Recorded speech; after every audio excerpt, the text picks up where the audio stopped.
Well, g'day everyone and welcome back to the channel. Today's tip is about growing in pots or containers.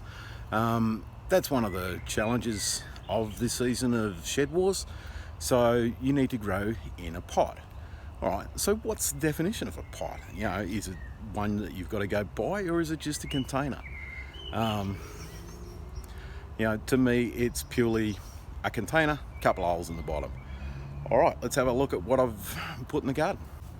Alrighty, so I've added to the garden, as you can see, I've got a bunch of buckets there. Difference between a bucket and a commercial pot is commercial pots tend to be black.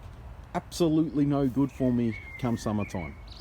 In summertime, the black attracts the heat. It does not work well in the Australian garden. It's going to dry it out very quickly. So, for me, the white works a whole lot better. To get a white pot, I've got to go pay $50 for a designer pot, whereas for $5 and a drill bit with a 1/2 mil drill, I've got a bunch of pots sitting there. So 5 pots there, $5 a pop, drill a hole in them, and those ones are now planted out with okra. Very heavily fertilized, but yep, I've got 2 lots of 2 seed in each one. We'll see what happens with them. Probably thin them when they come up, but there we go. That's number 1. Next up, in here we have some peanuts. Now the peanuts have got an inoculant on them to help them fix nitrogen, and again we are very heavily fertilized in this bed. Not so much with the nitrogen fertilizers, but with the other stuff. This one has inoculated peanuts that I dropped in a couple of days ago, and I'm just comparing the ways of starting them. These ones were started in a bag with the inoculant and sitting on the windowsill for a couple of days, whereas these ones were just popped straight in the ground, just raw peanuts straight in the ground. They've got the inoculant in there, but these ones sat with the inoculant.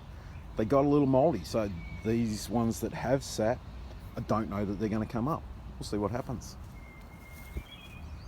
Over here, again, another one of these flat containers. I mean, they're not a big container, not big at all, so I'm probably going to have to water them pretty heavy. Now this one has some Jackby little pumpkins in it. I know a good thing, keep going. I love pumpkins, I enjoy them, so I've dropped a few more in. Another variety, but give them a go. And I'll put down the center 2 rows of the cylindrica beetroot, so give them a go. Alright, over here is our last one of the flat containers. We have in this one some patio cucumber. I've done a back row here of the patio cucumber. I don't mind if it sprawls off into the junk over here. That's fine, not a problem to me. And I've also put 2 rows, one here, Burpee's golden beetroot, and one here one in the center of a mini gourmet beetroot. So container gardens, when you're in a small space, grab whatever container you can, put a couple holes in it. It'll give you more growing space. I've got very limited bed space, so for me, adding containers, pots, whatever you want to call them, adds a lot of space.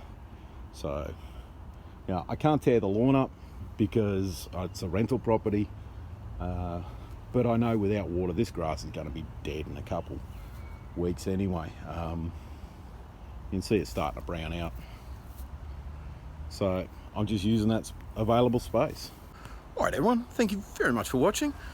Please hit the like, hit the subscribe, hit that little bell notification so you know when there's further videos coming out, whether they be Shed Wars ones or just my normal channel content. Again, thank you very much for watching, and bye for now.